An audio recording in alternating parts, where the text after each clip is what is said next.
They've chosen a date yet, but check with Ron, and he'll help coordinate that. So we're privileged to have Michael Oard here today. Michael Oard has been involved in creation research for, he says, almost 50 years. Long time, part-time. Well, he was a weatherman for 30 years. He's got a degree in meteorology, so he's very qualified to research and write on these. He's written quite a few books, and many of those books are on the table. They have two tables there with his books and DVDs that you might have an interest in. The Ice Age that we just showed, Mike actually spoke on that Wednesday evening, and so that talk will also be recorded. It is recorded and will be on our YouTube channel early next week. So Mike, he was also a member of Creation Research Society board. He was on that for, I think, a little over 20 years. So he's very involved, and now he does full-time speaking and research on creation science issues. So Mike, come on up.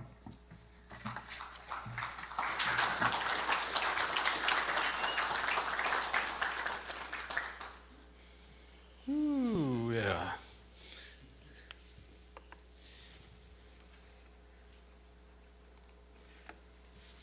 Good evening.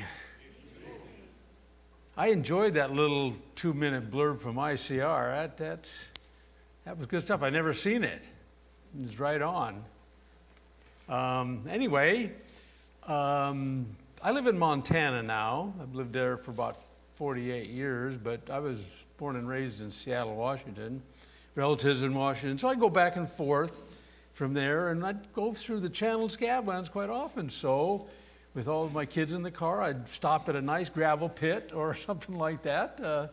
They'd always complain, but so after a while, I learned quite a bit about it, so I wrote a book about it.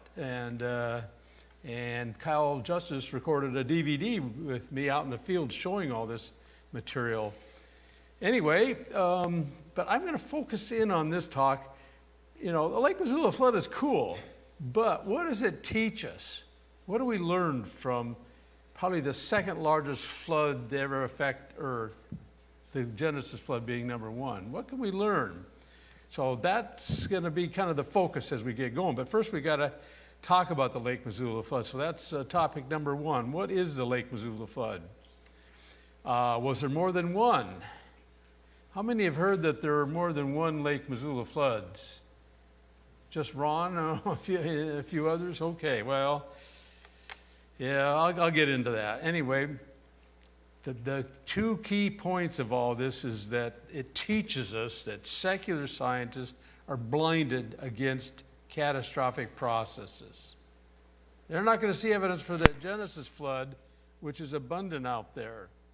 Also, features from the Lake Missoula flood can be used as an example or an analog for features we see on the surface of the earth for when the Genesis flood drained, showing that a flood caused these features we see all over the earth. Okay, let's get into it. What is the Lake Missoula flood? Well, this kiosk kind of says it all on the north shore of Lake Pend Oreille. Let's see, it's kind of tiny, and so I'm going to blow it up a little bit. Anyway, glacial Lake Missoula formed in the mountain valleys of western Montana. Here's Missoula right here where you can see my cursor, yep. It was 1,000 feet deep there at Missoula, but at the ice dam along the Idaho-Montana border, it was 2,000 feet deep before it broke. And therefore, it was at the peak of the Ice Age, blocked by this Purcell Trench lobe that came down through Sand Point and filled up that valley there. We know it was only about 2,500 feet deep because the mountains to the west and east were not glaciated. So it wasn't very thick ice, but it formed, as the lake got up to 2,000 feet, that's when it broke through. And to the west, we had glacial Lake Columbia. There was a ridge right in here that block the water and from the melting ice there, called Glacial Lake Columbia. So when Glacial Lake Missoula broke through this ice, it filled up Glacial Lake Columbia, and then it spilled southwest over this ridge, carving up that ridge, generally in two tracts. One Cheney-Palusa tract, and a second one around Grand Coulee. And then it converged and diverged around the sediments there. See, the brown areas were areas where the flood did not erode all of it out. The green area is the path of the flood. And it's kind of interesting that when the ice was this deep there, it actually moved to the east. And it actually formed scratches along a cliff that you can see on, I think it's Highway 2. It's kind of dangerous to park there. There's very little, but we did it. And anyway, it scratched the cliff there. They're called striations. This is Vern Basile from Portland, Oregon as my scale. So it was a man named J. Harlan Bretz that discovered this when they published topographic maps for eastern Washington in the early 1920s.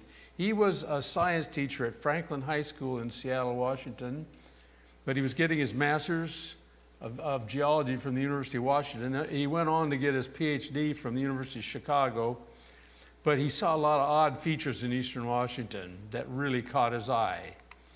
And by the way, his first name is J, just the letter J, not with a dot. When I've written about this and I get his name out there, editors always come back and say, you forgot the dot for his name. I said, there's no dot there. Just the letter J. How would you like to have a first name B or C or D?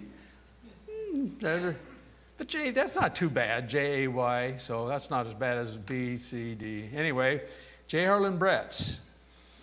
He was quite a geological detective, I'd say. And some of the things he saw were these dry waterfalls. See, if this area was carved by millions of years of slow erosion, the erosion would carve off that waterfall, and you'd have a gradual descent. That's what you should see. But when you go like this in a drop-off, it means you had a waterfall there, and then you have these deep plunge pools there. And by the way, for you fishermen, I hear the fishing's really good in those plunge pools. So he saw things like that, and then this is what he surmised: a 4-mile wide waterfall, 300 to 400 feet high. And here's an erosional remnant right in the middle that wasn't eroded out, called, I think, Umatilla Rock, if I recall correctly. And then other places were similar to this, where the water came out of Grand Coulee and formed a big lake around Quincy and Ephrata, Washington. And it overtopped a ridge to the west, then into the Columbia River. And it formed waterfalls going into the Columbia River, and that backed up. And this area backed up 2 miles and ended right here. It's called Ancient Lakes. It's west of Quincy, Washington. And these are deep plunge pools like you see below Dry Falls. There's other plunge pools to the right. Now, I don't take people to this. I used to do a lot of guiding, geological guiding in eastern Washington, and Idaho, Montana, and Wyoming, but I don't do much of that anymore. But I wouldn't take anyone here because it's dangerous. It's a cliff, rattlesnakes, poison ivy. It's just not a safe place to bring people. But it's very beautiful because of the algae in the summer that it makes these lakes green. And anyway, like I say, when on vacation we'll stop in the middle of nowhere where there's gravel bars out in the middle of nowhere in eastern Washington. This is southwest of Spokane, Washington. There's my wife there for scale. My kids complain, so looked at a lot of gravel bars out there, out of the middle of nowhere. How'd they get there? Well, there's also gravel bars on ridges. This is a gravel bar looking on the west side of a ridge that's above Arlington, Oregon. Not Arlington, Washington, Arlington, Oregon. It's you got to drive up there and get on the ridge, and And this, you can see that the flow was from east to west, forming these delta-like features here. 4 sets, I believe they're technically called. And then as the water came through the Columbia Gorge, 1,000 feet deep, by the way, 600 feet deep going over Spokane, Washington, it spread out. And as it spread out, the current, which was going 80 miles an hour through the gorge, slowed and dropped its load of gravel. So you got a big gravel bar here, 200 square miles, which much of the city of Portland and Vancouver, Washington are built on. Then after the gravel bar was deposited, it channelized and cut through that gravel bar it just had laid down. I'll revisit this a little later. And then you see all these boulders and rocks torn up during the flood. This is a famous rock of basalt that's torn out of Grand Coulee and deposited. There's a lot of other boulders around here of granite, but this one's basalt, and it's moved 6 miles from its source. And then here's a granite erratic found in the Columbia Gorge, about 400 feet above the river. And here's another granite erratic, but it's covered by lichen, so it's not that light color that you saw in the previous slide. And this is on the ridge south of Arlington, Oregon. And then here's another erratic boulder transported down 50 miles southwest of Portland, Oregon. Now this is a special boulder. It was probably about 150 tons at one time, but you could see that it looks like a shale. So it was a shale, but it was heated up a bit and metamorphosed to a metamorphic rock called argillite. No argillite outcrops in the state of Oregon. This is a type of rock that forms in western Montana, northern and central Idaho, of a huge formation called the Belt Supergroup. So this is sort of a Montana rock, carried by an iceberg during the Lake Missoula flood down into the Willamette Valley.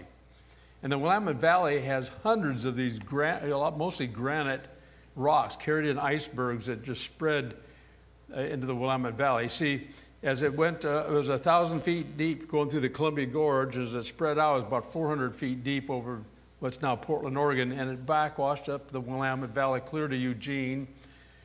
And that is why that area of the Willamette Valley is so rich in agriculture, because it stole all that nice silt, Palouse silt, from eastern Washington and spread it up the Willamette Valley. It's about 15 feet thick. We floated the Willamette River once and actually measured it about 15 feet thick. So that's why it's such a rich agricultural land. That's why the Palouse area of southeast Washington is a very rich agriculture area, because silt is very productive. So this is floated here on an iceberg during the Lake Missoula flood. And here's a plot of all the erratics in the Willamette Valley, clear to Eugene, these dots, several hundred of them. And this is an old plot, too, from, I think, the 1930s. So anyway, there's a lot of these erratics, as we call them. Erratic boulder is a boulder that's been transported for a distance, either by water or, in this case, on icebergs. And in the path of the floodwaters, you find all these streamlined silt hills. See, eastern Washington is composed of basalt. It's about 4 kilometers thick around Pasco-Yakima area, flow after flow that piled up. And then on top, you have about 100 feet of silt, called the Palouse silt. And so the flood came down and streamlined these in the direction of flow, these silt hills, eroded around it, and left these as erosional remnant. There's probably hundreds of these things along the path, the flood path. Here's some more right here. So you're seeing the northern edge of them.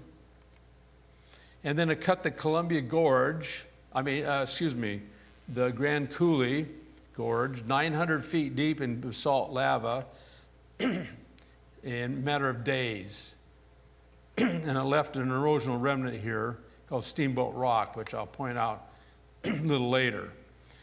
Now, when we go up into western Montana, you can see the shorelines of this lake that filled. I've climbed up other shorelines. I've been up this one too. And then there's one to the left of this called, this is Mount Sentinel outside the University of Montana. Can't remember the peak to the left, but I've been up both. These are separated about 30 to 40 feet vertically. So what you're seeing is the peak of the ice age, and then snow was starting to melt and fill up all the western valleys. And I believe these are still stands. They go up 30 or 40 feet, stay still for the winter, cut a shoreline, and go rise up, protecting the shorelines that formed early on as it covered them up by water. That's how I think those shorelines were formed. And then northwest of Missoula, Montana, you have something called Camas Prairie. And up in here it's called the Little Bitterroot Valley. And the water, and here's a ridge right here. And this is a pretty steep slope, about 10 degrees slope. And the water is about 800 feet deep over this. And when glacial Lake Missoula broke through the ice, that water came rushing out of that Little Bitterroot Valley, over that ridge and down, and formed these ripple marks, which you can't tell very well when you're driving through there. They just look like rolling hills. But they're about 50 feet tall, and they're actually ripples of gravel. They're gravel ripples. And now Brett's did his research in eastern Washington. But he didn't know anything about the source of the flood. He didn't know the source for 10 years. But a man named Joseph Pardee did the research in Montana and pointed this out. But he knew where Brett's flood came from, but he kept quiet because everybody in the U.S. Geological Survey was against him. So to keep his job, he just kept his mouth shut. He published a paper in 1942, I think, on this, and had a real innocuous title, something like Strong Currents in Montana, or something that no one would have caught the connection with the Lake Missoula flood. But anyway, it was rejected for 40 years. This whole thing was rejected because it was too catastrophic. They couldn't believe Brett's, even though he had hundreds of pieces of evidence. And then when you look at some of the gravel bars, and there's about 100 gravel bars from northern Idaho into eastern Washington. Columbia Gorge has a lot of them. Some of the western valleys of Montana have big gravel bars, 200 feet tall, for instance.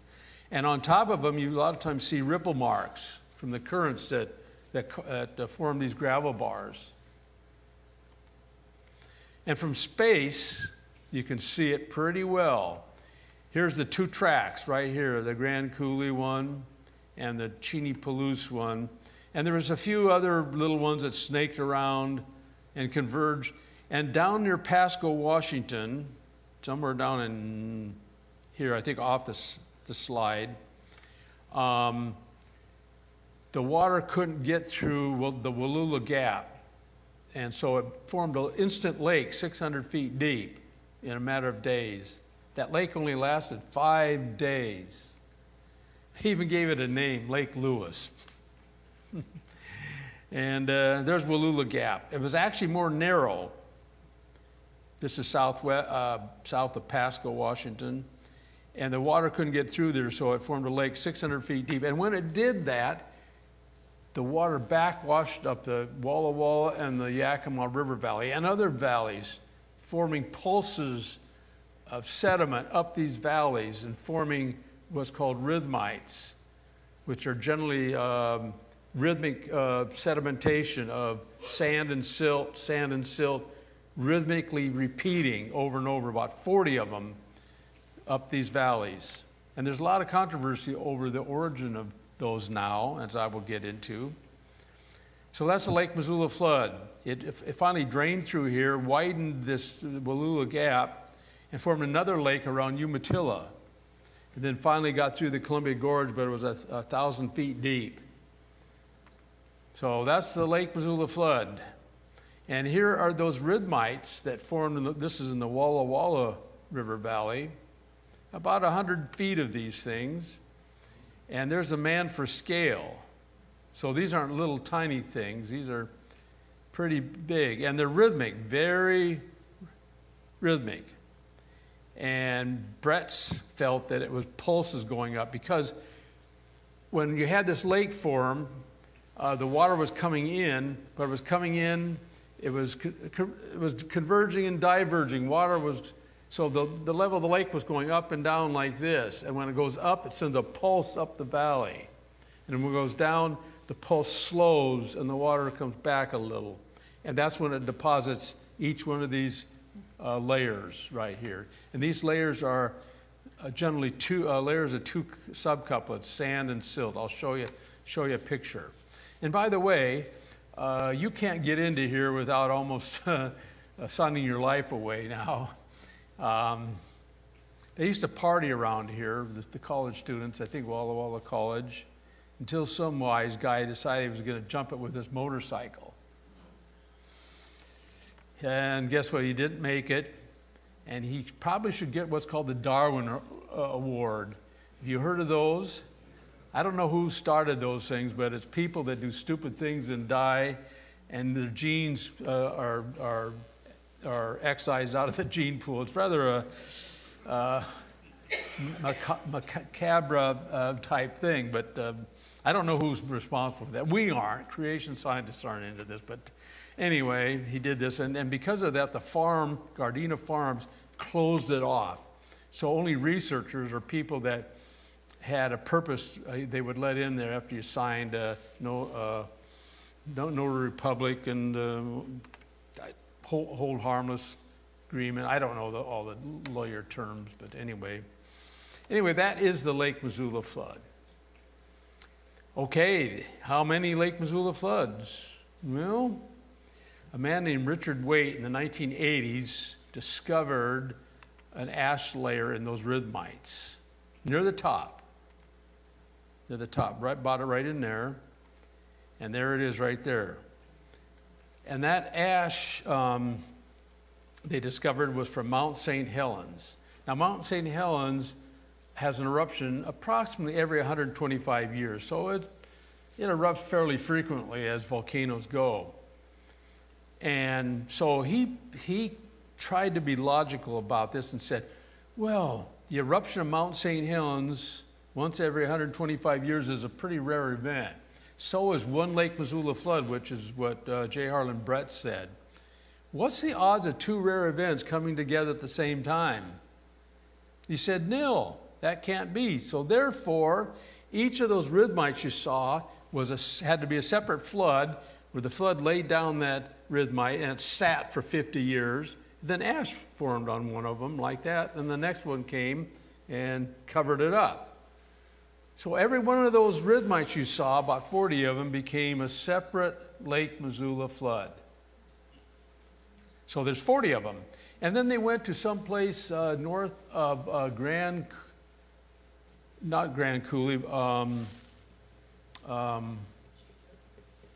Lake Roosevelt. And it's a Sandpoil Valley, and they drilled down, they found a series of rhythmites in there, and they counted about 95. And so it went from 40 to 90 plus Lake Missoula floods, all at the peak of their last ice age, covering about 3,000 years or so of their time scale. And that's where it stands today, and that's what they believe. So when I first got into this, I was pretty concerned about what's the evidence for all this stuff. So I checked it, and I found some real obvious evidence that there was only one Lake Missoula flood, and that each one of these rhythmites was not a separate Lake Missoula flood. Think of it this way. First of all, this is a famous location called Burlingame Canyon. I thought, well, To form those layers like that for each flood, it'd have to be along the side of the valley, tucked in, protected from when the water came rushing up and rushing down, would it not? But this is out in the middle of the valley, unprotected. So as the water's coming down and forming that lake 600 feet deep in a matter of a couple days, that water's rushing up these valleys at high speeds. Where's the evidence of erosion here?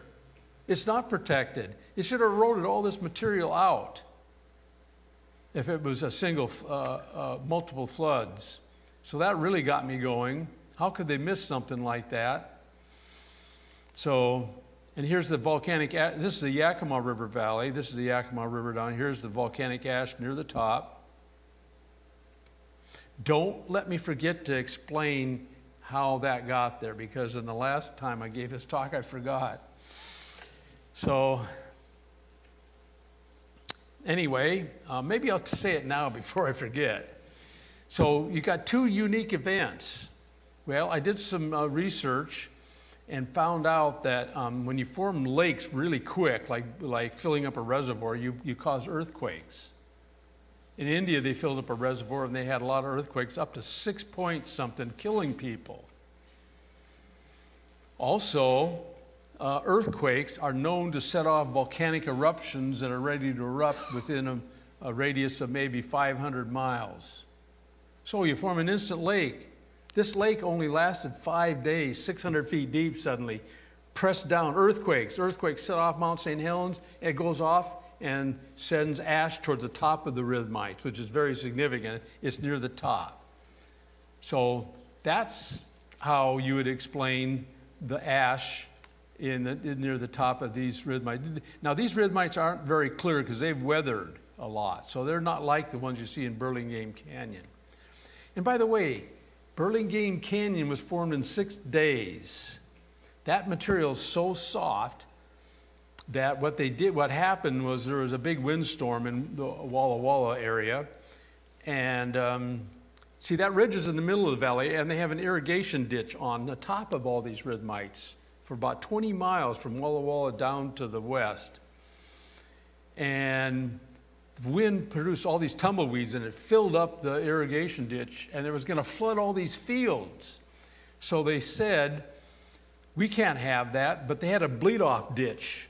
So they bled off the water in the irrigation ditch, but then that bleed-off produced the canyon in 6 days, 100 feet deep and 1,000 feet long.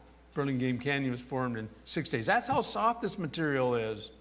It's easily eroded, which means every Lake Missoula flood, if they had multiple floods, should have just totally destroyed all that, eroded it out. The fact that it's so even is strong evidence against so many floods. And so I'm getting ahead of myself. I've already mentioned a few of these. There's 6 reasons I found why you can only have one Lake Missoula flood, not multiple ones. And I'm going to showcase only maybe all but number 2 there. I'm going to skip the Sandpoil Valley, has no basalt rocks. Now, Lake Missoula has to fill up 90 plus times. Well, how would that happen? Well, they say it broke through the ice, but the ice came back down and dammed it up the Clark Fork River again and again. And the lake filled up again and again. Well, if that's the case, the bottom sediments of glacial Lake Missoula should show it. The bottom sediments should show multiple fillings, but they do not. In fact, a man did a PhD thesis at the University of Colorado that pointed this out when he actually drilled through some lake sediments to the north of Missoula. And he discovered no breaks in the sedimentation. It was all from one filling of glacial Lake Missoula. Here's a little quote from his PhD thesis. Because there are no identified breaks in the stratigraphic section down to bedrock, the entire section represents the last high stand of glacial Lake Missoula. Not only the last, I might add, the only high stand, and therefore is late Wisconsin in age. This stratigraphic evidence from the Mission Valley does not confirm 40 to 90 latest Pleistocene glacial Lake Missoula catastrophic outburst promoted by Waite in 1985 and Atwater in 1986. Didn't find the evidence of multiple fillings of glacial Lake Missoula. Number 3, I have already kind of hinted at that. No erosion within the rhythmites. Here's a close-up of the rhythmites. Here's the sand, and this is the silt. So you can see it's sand, silt, sand, silt. That's why they call it a rhythmite. It's rhythmic sedimentation. And there's no erosion at any of these contacts. I mean, even if the current was only going a couple miles per hour, it should form little cuts. This is soft material. In fact, that's why it's dangerous to be in that canyon, because it's so soft it can cave in on you. So no erosion. So that's a big problem. I wonder why they missed it. Also, the rhythmites thin upward. See, as the lake was filling up, it filled up rapidly and then it slowed. And as it does that, the first pulses up the valleys would be the strongest and deposit the most sand and silt. And then as they slowed up, they would be thinner and thinner when you got to the top. That's exactly what we see, and exactly what we expect from one Lake Missoula flood. Also, there are these vertical cracks through these things called clastic dikes. Clastic is, just think of it, it's more sand and silt. And I'll show you pictures of this.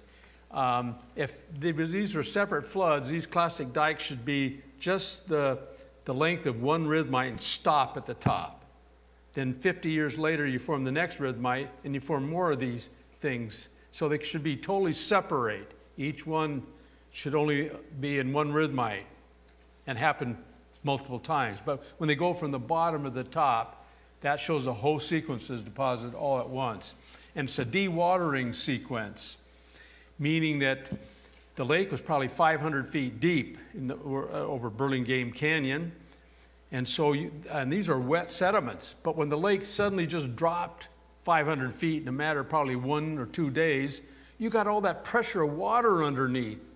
That water's going to come pushing up through those rhythmites, forming these cracks. And I'll show you. So you can see the rhythmites are thicker down near the bottom, and they're thin near the top. But here's one of these clastic dikes. They typically go from the bottom to the top. Exactly what you expect on the dewatering of one Lake Missoula flood. Also, remember Wallula Gap? The water couldn't get through Wallula Gap? Well, that's where you should see powerful currents eroding.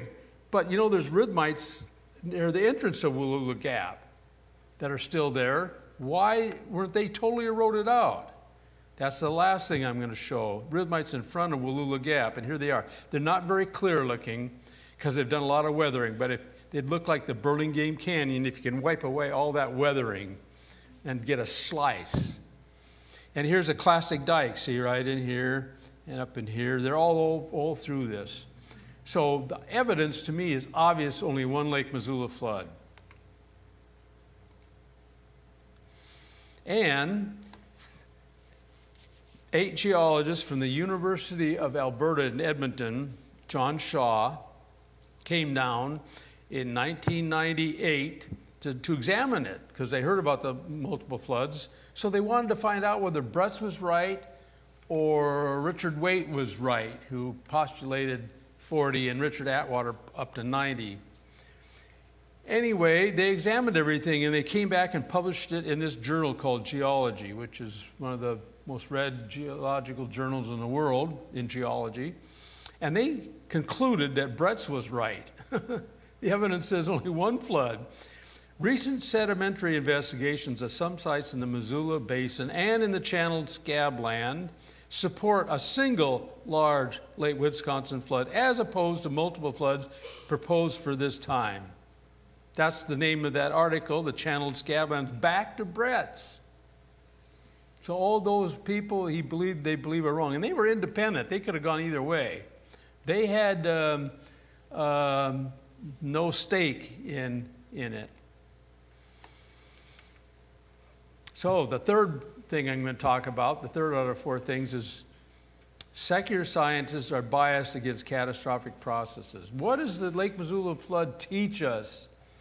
Well, practically every geologist of the time, except probably Joseph Pardee, who kept quiet, were against Brett's, and violently so. Let me tell you, scientists can be very violent in their criticisms of each other. And here's a little slide showing that. The establishment, as represented by the United States Geological Society, closed ranks in opposition. Instead of testing Brett's flood on its own merits, they rejected it on general principles. What general principles? Well, it's because it was too biblical in scale and too large. It's too close to the biblical flood in their view, even though for the Genesis flood, you'd have to multiply the Lake Missoula flood by probably 10,000 times. So they rejected it for 40 years, despite hundreds of pieces of evidence out there, and hardly any of them actually went out to Eastern Washington to check it out. But those that did saw only slow processes over millions of years, which is called uniformitarianism. In fact, one of the most distinguished glacial geologists of that time, his name is escaping me, from Yale University, it might pop in my mind, but anyway, he went out there and he only saw slow processes of erosion over millions of years. He totally missed it. Well, why did he miss it? You know, good question. And here's a quote from some people admitting their reasoning. By the way, how many know what uniformitarianism is? I would think at this forum that most of you would know that. It's how the secular people explain all geology and the fossils by processes we see going on today, like river erosion and deposition, hurricane flooding and deposition, little things like that. So that's how they try to explain it all. That's uniformitarianism. Of course, it takes millions of years to form Grand Canyon at that rate. So, when the geologists J. Harlan Brett's proposed in the 1920s that the Channeled Scablands were created by a catastrophic flood, his ideas were attacked relentlessly. Kind of sounds familiar to me because creation scientists are attacked relentlessly by the establishment. Attacked relentlessly by geologists who subscribe to the mainstream view that erosion is slow and steady, and who wanted to distance their profession from the notion of a biblical deluge. They're biased against catastrophic processes. That's why I learned from the Lake Missoula flood that I don't expect a secular geologist to ever see evidence for Noah's flood out there. And I see it all over. It's in some of my resources out there. I've published it for you. The runoff of the floodwaters has produced certain features on the surface of the earth that can't be explained by uniformitarianism, even though they try. But they're easily explained by the runoff of the floodwaters, which is one of my talks tomorrow morning, as a matter of fact. So it shows their bias. And I was a rotating shift worker, and I had sleep issues, so I tried to read stuff about how to sleep better. So I got this book here, The Promise of Sleep, by William Dement and his writer Christopher Vaughan. William Dement was one of the discoverers of REM sleep from Stanford University. And on page 34, he says, even when they are looking, people, and this includes scientists, usually see only what they expect to find, and they do not see, that should be what? They assume for whatever reason could not exist. So if the biblical flood could not exist, they're not going to see evidence for it. It's a psychological phenomenon. And it affects everybody the same way. But scientists are not immune. Let's not put scientists on pedestals. A lot of them are humans like you and I and have some strong biases.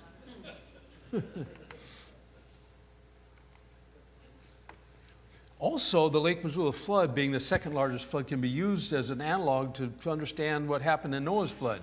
especially the draining of the floodwaters. Well, so how so? I'm going to go into three features.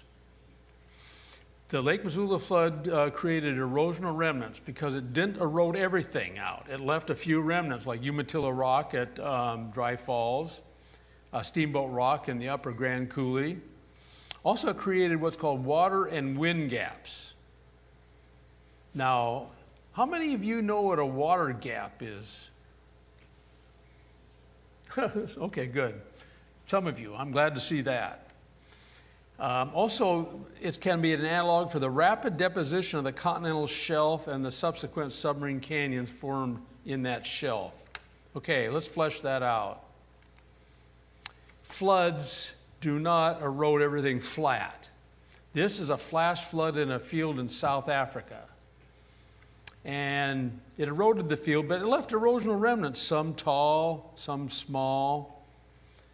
And this wasn't that long ago, because give this maybe about 50 years, and erosion would probably flatten that out, and you wouldn't see the erosional remnants. So this flood was recent, not that long ago, leaving erosional remnants, because those erosional remnants won't last long. In fact, steep slopes and vertical faces erode a lot faster than horizontal surfaces. So with time, all this is going to actually become pretty flat anyway, given it some time. Okay? So let's look at some erosional remnants in the Lake Missoula flood. The most famous is this rock up here called Steamboat Rock. It's about 1 square mile, 900 feet tall. And here it is, a close-up right here. You can hike up to the top of it, and I got some nice slides up there. There's actually some glacial erratics at the top of that, because the ice, in fact, this probably reason Grand Coulee formed here. The ice sheet was right here at the edge. It was right at the edge of the ice sheet, and the water just funneled along the edge of the ice sheet and carved Grand Coulee. That's how I think Grand Coulee formed. And it eroded all around here, leaving this as an erosional remnant. Did not take that out. We see erosional remnants all over the earth, thousands of them, vertical still, meaning the flood that created these is recent. Like this, my favorite is Devil's Tower. How many have been to Devil's Tower National Monument? Okay, quite a few of you. But anyway, northeast Wyoming. This is the throat of a volcano. It's about 1,000 feet wide, and the volcano was erupting right out in here. And conduits or throats do not form in air like this. They had to form in the sediments. The sediment had to be all around this. In fact, the secular scientists say it was up not only to the top, but probably twice as high, maybe up in here. Maybe this is the surface of the sediment at one time. And all that sediment got eroded down, and for some reason, this vertical feature has hardly been touched in millions of years. And currently, it's eroding fast right now. See the cracks? It's like a basalt, but not quite. And water gets in those cracks and freezes and expands and knocks off blocks. People who live there, you can hear them crashing down fairly frequently in the winter. So this is eroding fast. That probably can't stand more than 50,000 years. So the only way to create something like this is if the whole area was rapidly eroded in a flood, just like Steamboat Rock, for some reason leaving that hanging, probably because it was a little harder. It had hardened already. And so it's still there, meaning it was recent, it's not that old. And there are thousands of such erosional remnants across the earth. Here's another one in northwest New Mexico called Shiprock. This is the throat of another volcano. The volcano was way up above this photograph. This is 1,700 feet tall above this flat surface down here.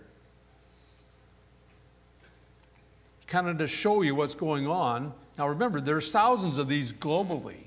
They give them different names. I could show you a lot of pictures of these. Monadnocks, they call them, or Inselbergs. But anyway, here's kind of the big picture. Here's the top of the sediments at the end of at the peak of the flood. And as the floodwaters are running off, it was eroding what it laid down. And by the way, I have just been able to figure out how much average erosion in the continent has occurred as the floodwaters were running off, based on the amount of sediment along the margin of the continents. It's about 1,900 meters, or about 5,000 feet average erosion during the recessional stage of the flood. And there's about 1,900 meters left. So at the peak of the flood, you eroded from somewhere and formed sediments just on the continents, 10,000 feet thick at the peak of the flood, day 150 about. And then when it ran off for the next 221 days, you eroded the top 500 feet of it. That's the big picture. I and a team of 3 others have just found out, and we're publishing it slowly in the Creation Research Society Quarterly. We're getting this information out. Anyway, here it is with a lot of fossils. There's where you find billions of fossils in all this rock. And it erodes after the peak of the flood. It erodes down like this, down, down, down, and continuing like that, and leaving erosional remnants that are still there, that wouldn't be there in maybe 10,000 years, because this sediment, sandstone at the top, is not very hard. You can go up there and rub the sandstone off, the sand off. It's not cemented very hard. So this indicates a recent flood of gigantic proportions on the surface of the land running off, just like we see erosional remnants in the Lake Missoula flood. So we learn about erosional remnants from the runoff of the floodwaters. Secondly, water and wind gaps. A water gap is essentially a gorge through a mountain range where the river starts on one side of the mountain range or a ridge and passes right through the mountains to the other side. And secular scientists have great difficulty explaining these things. They try. They try by adding new hypotheses. And a wind gap is similar to a water gap, but it's not eroded down far enough so that only wind passes through today instead of water. So let's flesh this out a little more. Here is probably the most famous water and wind gaps formed in the Lake Missoula flood. Water came down from the north. And here's the Snake River right here. You can see it right there. It goes into the Columbia River. It first of all flows through Hell's Canyon before it gets here. Hell's Canyon is a water gap. The Snake River should have continued out into southern Oregon, but for some reason took a right-hand turn and ended up going through mountains not 8,000 feet thick for 50 miles. That's a water gap, the deepest in North America. So, but the river didn't do it. They kind of think, well, they have all kinds. They have 4 main theories, which I've developed in some of my resources out there. So the water was coming down from the north, and here's a ridge right here north of the Snake River. It's 500 feet tall. It used to be continuous, and this is Washtucknacoolie. The Palouse River used to start in the Blue Mountains and flow down Washtucknacoolie to the Columbia River before the Lake Missoula flood. But when the Lake Missoula flood came down from the north, it carved up this ridge. And here's one spot, it's about 8, and here's some of those silt streamlined hills all through this area, by the way. This is about 8 miles wide at the top, this water gap.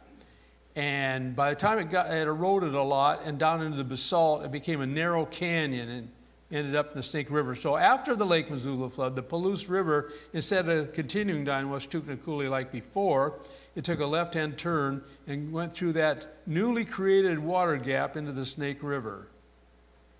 And over here, the water carved a canyon 500 feet deep, but because of a barrier here, no water from around here can pass through there, but only wind goes through, and that's a wind gap. And there's a road going through there. So let's take a look at some of that. This is Palouse Canyon carved in the basalt, the narrow canyon. After it formed a wide part, about 8 miles wide, it narrowed, kind of like Grand Canyon. It's kind of wide at the top and very narrow as you get to the inner gorge. And it kind of meanders around. So this is Palouse Canyon, downstream from Palouse Falls. And here is that wind gap. It's called Devil's Coulee. And here's the the ridge, the blockage right in here, so wind can't go down. Water can't go down there, so wind. So you can drive down through there. They have a road, and here's the road, and I'm down into the wind gap. So that's a formation of a water and wind gap in the Lake Missoula flood. Okay, can we look on the surface of the earth and say, well, water and wind gaps formed by a gigantic flood? Yes, we can. There are thousands of water and wind gaps across the earth. There are 1,700 water gaps through the Appalachian Mountains alone. 1,700. And some mountains, the water gaps are really weird, like the Zagros Mountains of southwest Iran, where the rivers don't normally go down the valleys. They go through the mountains and go back through them. You got all kinds of crazy things like this that drive the geologists crazy, and they've tried to explain these, and they have lots of problems. And here's some of the water gaps. I got quite a few pictures of these. This is at Cody, Wyoming. This is the Rattlesnake Mountains right here that used to be filled in right there. That's the water gap. The Shoshone River starts in southeast Yellowstone and moves straight east. And it could have easily gone around these mountains. These are 2,500 feet tall, by the way. And they're cored by granite, hard granite, with sedimentary rocks banked up against them. So it's a low area going around. The river should have run around here if the river had anything to do with this. So you can drive through this water gap. And they have a dam there. And this is what it looks like on the other side. There's the water gap right there.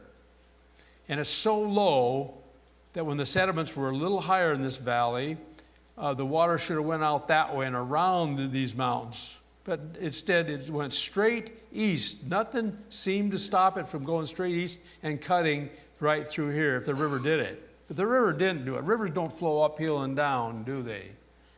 No, but we can easily explain these things by the draining of the floodwaters, which I'll show you soon. Here's another one. This is called the Gates of Lador, where the Green River starts, it flows through Wyoming and goes into Utah, hits the Uinta Mountains, which are an east-west mountain range up to 14,000 feet tall, cored by hard quartzite. And the Green River hits those mountains and goes east. And it could have easily gone around the Uinta Mountains to the east in a low area, but what does it do? It cuts through the eastern edge right like that, forming a narrow canyon, slot canyon, a half a mile deep and very narrow. Why did it do that? It didn't. But it ended up going through there because that's where it was formed in the Genesis flood as the waters were draining off. So here's how it formed. We'll get cut to the chase. See, you had wide currents that became more channelized with time. And the land was coming up, then the water was going down. So you had wide currents going over a ridge, and suddenly, the ridge was going up and becoming exposed, forcing the water to channelize. And when it channelizes, it accelerates and becomes a lot more erosive. Erosion is generally to the fourth power of the velocity. Double the velocity, the erosion rate goes up approximately 16 times. So you're going to carve these canyons rapidly during the drainage of the floodwaters. So here they're coming through two areas. All that water that used to go over at top was forced to funnel through these two areas.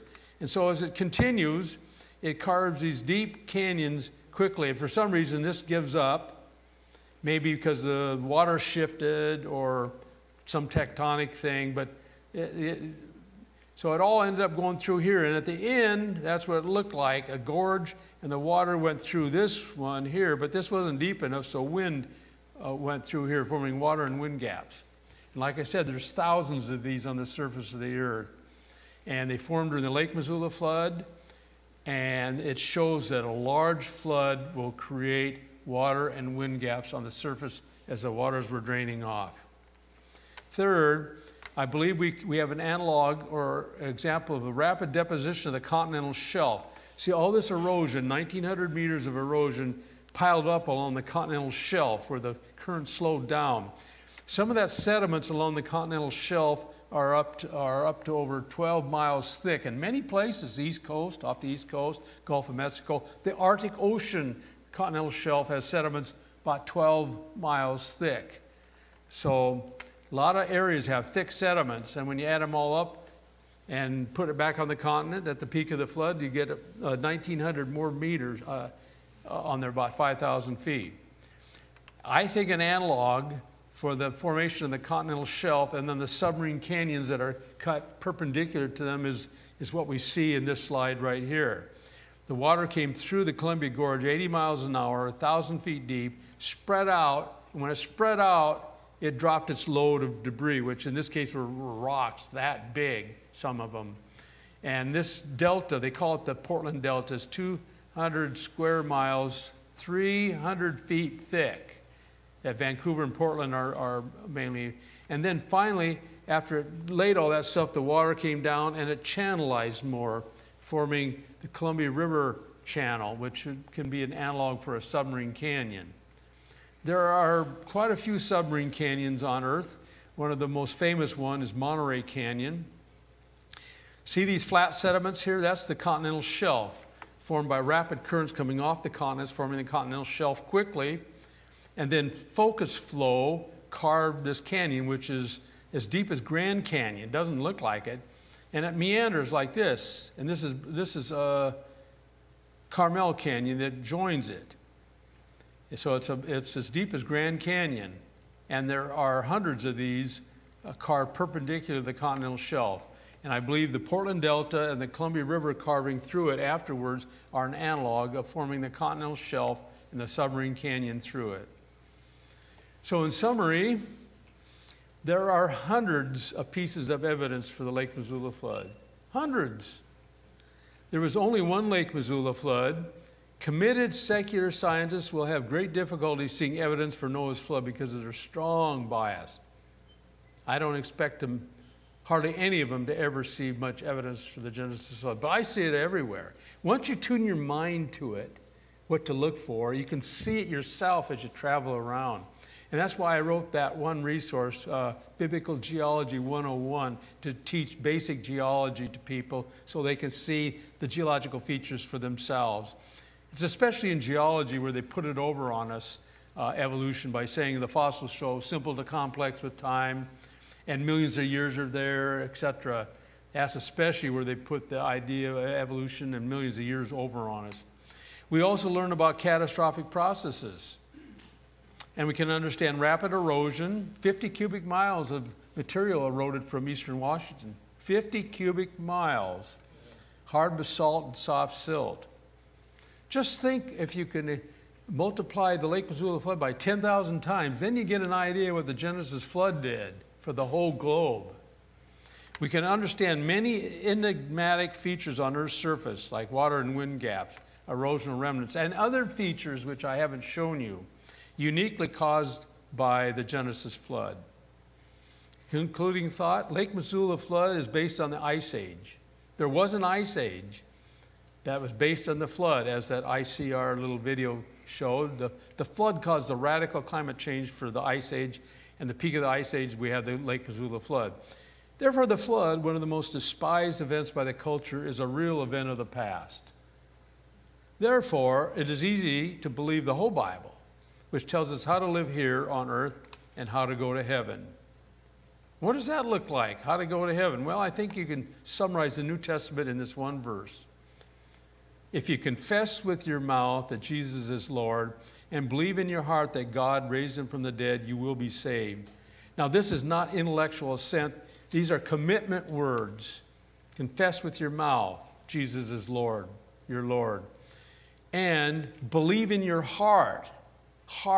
You really believe it. You're committed that God raised him from the dead, you will be saved. In other words, accept Jesus as our Lord and Savior. That's the spiritual message of the whole New Testament in this verse. And even the second verse kind of amplifies it, Romans 10:10.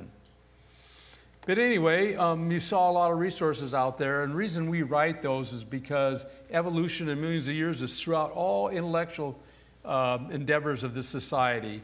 And our children, grandchildren, and us, we're pelted with this stuff all the time. So we write resources I write a lot of stuff on the Ice Age for children, for adults, most of it for non-scientists, to teach you how to counter the culture, what to do about carbon-14 ape men.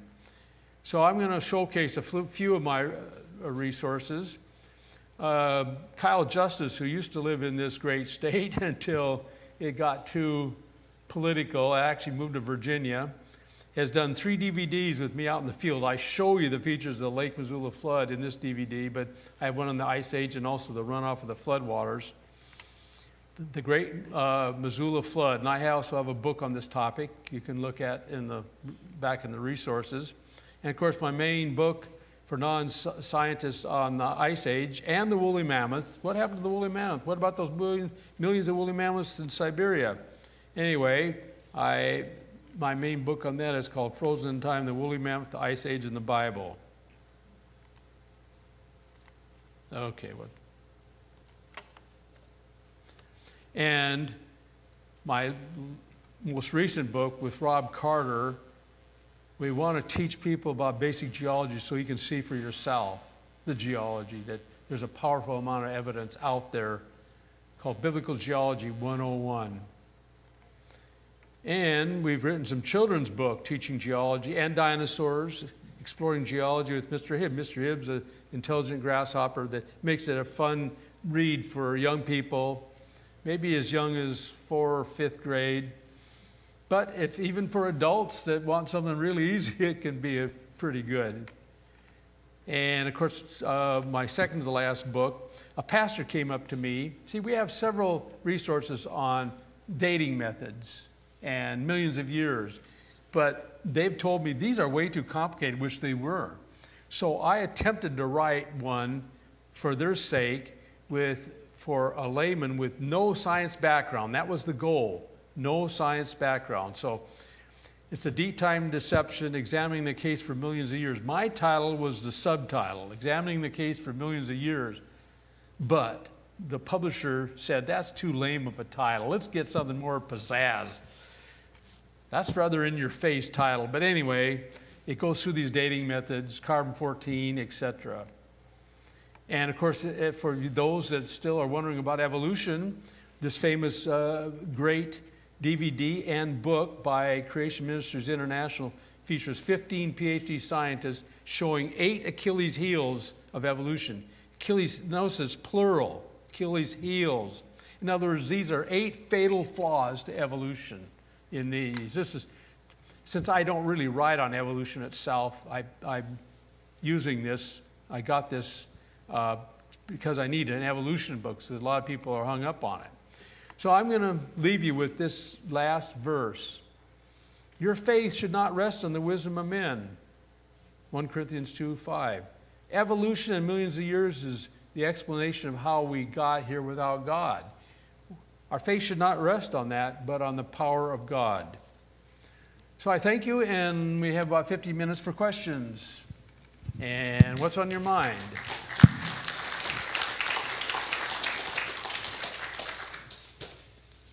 Thank you, Michael. Yeah. And I'm sure you've raised some questions out there. So if you have a question, raise your hand, and I'll come around and bring the mic to you. I see a few hands raising.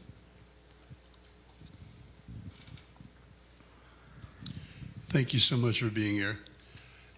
In the very recent times, we're inundated with all this bizarre weather.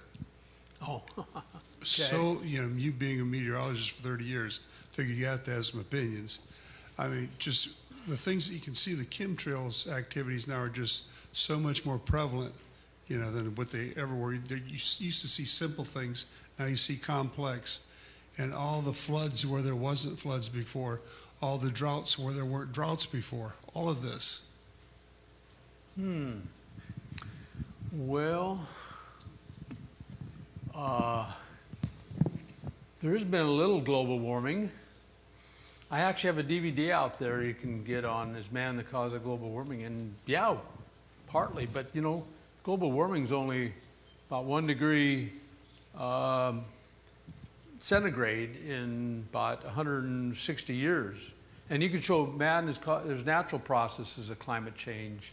And half of it, I believe the global warming is due to natural processes. So man is only responsible for half a degree centigrade. And yes, the global warming has caused some unique weather features, like the Arctic Ocean is melting, the sea ice a little more each year, but it oscillates back and forth. Global warming hits the polar areas a lot harder than the mid-latitudes because as you melt ice, you absorb more sunlight, so there's a reinforcement of the warming. So it's about 3 times the effect in the polar areas. So you're getting some unusual features in polar areas, and you're getting probably a little warmer warm spells like that. Remember that warm spell we had, was it 2 years ago in June, where you hit 110, 115 in this area? I have to have my vacation at that very same time, and I don't like heat.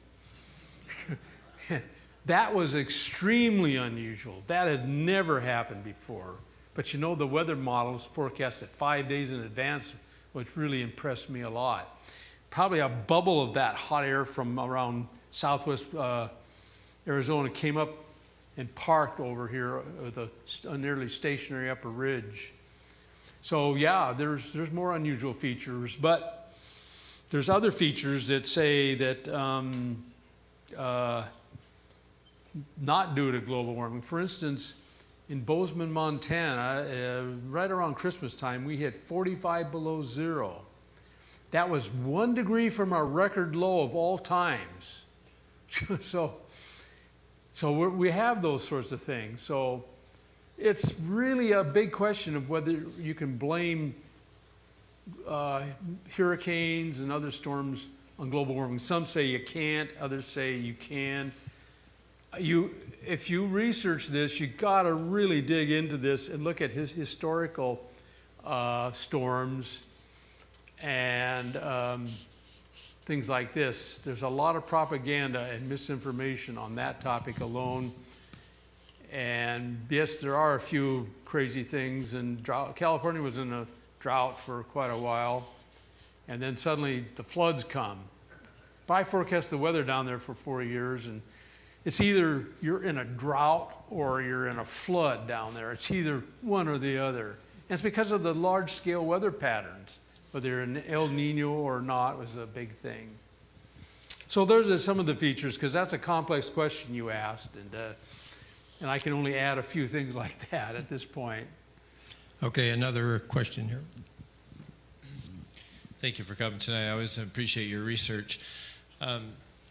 My grandparents had some property down there in the Sun Lakes area, so my question is on the Sun Lakes, because we've sat many times next to Blue Lower Lake. Grand Coulee, that's where Sun Lake is, right? Yeah, below the Dry Falls, then you below. have Park Lake, Blue Lake, and Channel Lakes down to Ephrata. So they say that the falls, the Dry Falls, of course you have the visitor center up there, but the falls that stretch 20 miles down towards Ephrata, and the falls were on the east side of those lakes. And on the west side of those lakes, you have what looks like a gigantic saw went down and cut, those hills on the west side, which is, of course, water. Okay. But I'm curious as to why, if the waterfall was from the east side flowing towards the lakes, why on the other side of the lake, it just is this sheer cliff. It's just been cut like a saw. It's just, you got a plateau and then a straight cut down, but the water wasn't coming over that. It was coming over from the other side, and the water was channeling. It was actually flowing along it. See, what I think you're referring to is that in that area you had a warp in the lava, where on the west side it was higher, and the lava went down like this and leveled off. It's called a monocline. It's called the Coulee monocline. And when you stretch that lava like that, it's got cracks parallel, and And so when the water came, it went along that monocline and ate out through those cracks where would erode a lot faster and carved out. Probably a waterfall started around Soap Lake and then backed up. But it was channeled through there because of that monocline, the tilt of that lava coming off a high area to the west, going down a low area, and then flattening out to the east. So it's called the Coulee monocline. So that's why they think the lower Grand Coulee formed in that location. I hope that elucidates some of this. Sometimes you can't tell exactly why the water went this way or that, though, in some cases. Okay, another question. Thank you. When you had mentioned catastrophic processes, with Mount St. Helens and the evidence and days, and I remember the big earthquake in Indonesia, I think it was, and it showed satellite pictures of there was an island and then there wasn't. And is catastrophic processes, are they starting to get it? You know, maybe there are more catastrophic, are they open to that more? No. See, part of uniformitarianism is to have mild catastrophic processes like earthquakes, volcanoes going off. That's hurricanes. That's part of uniformitarianism. In other words, present processes. But something of the scale of the Missoula flood, that's beyond their they just couldn't think of it. And that's why they rejected it and gave Brett such a hard time. You know, he outlived all those guys. You know, field geologists that spend a lot of time on foot, and he had to do this on horseback or foot, a lot of this research. They get in pretty good shape and they live long. Brett's lived to be 98. And he was vindicated, but all his critics had passed away by then, so he just couldn't say, "I told you so" to him. But, Okay, another Yeah. question. Well, a comment. I hate to think what a average garden variety catastrophic process is like if you're talking about a mild catastrophic process. Anyway, I was wondering if anybody, I'm thinking in the San Francisco Bay Area, they have something called the Bay Model, which is basically a scale model of the entire Bay Area with various geological, the tides and other things. And I'm wondering if anybody who's, that you're aware of has done a scale model of the Noah flood, where you could take, you know, physical, you could take what you see and then extrapolate back and then make a physical model and more or less demonstrate everything you've talked about. And maybe a 1/10,000th scale or smaller. That would be really interesting. I haven't heard of such a thing, but it just occurs to me as be interesting experiment to do. yes, that reminded me of something. Has anyone seen that 13-minute DVD on the Lake Missoula flood put up by Washington State? That got me the idea. I mean, they used computer graphics to show the flood coming out and eroding and so forth.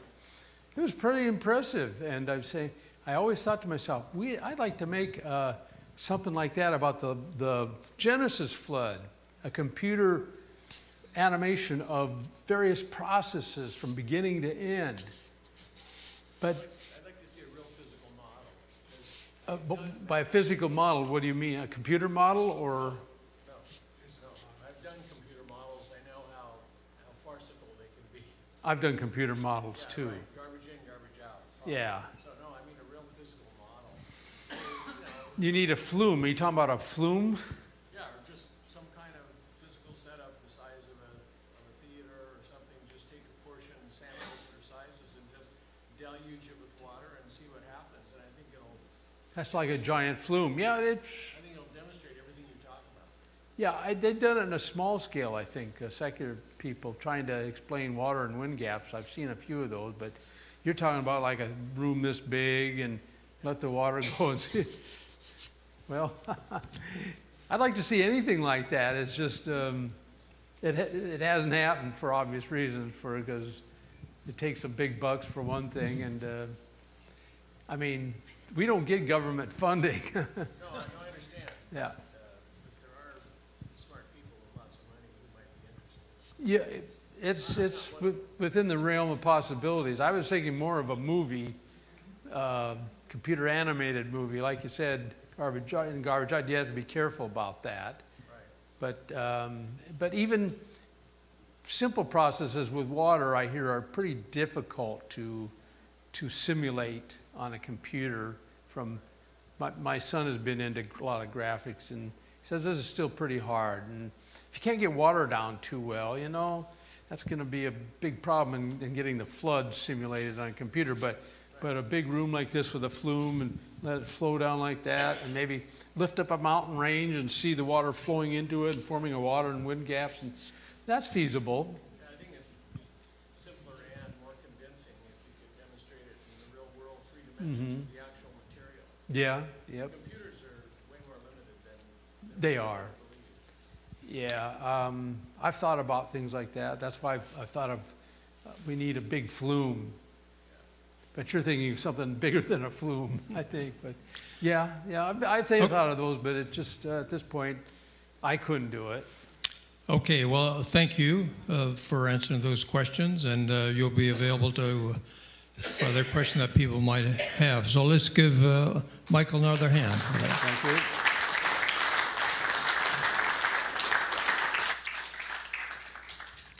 Okay, just to wrap up, next month we have Spike Becerra's coming.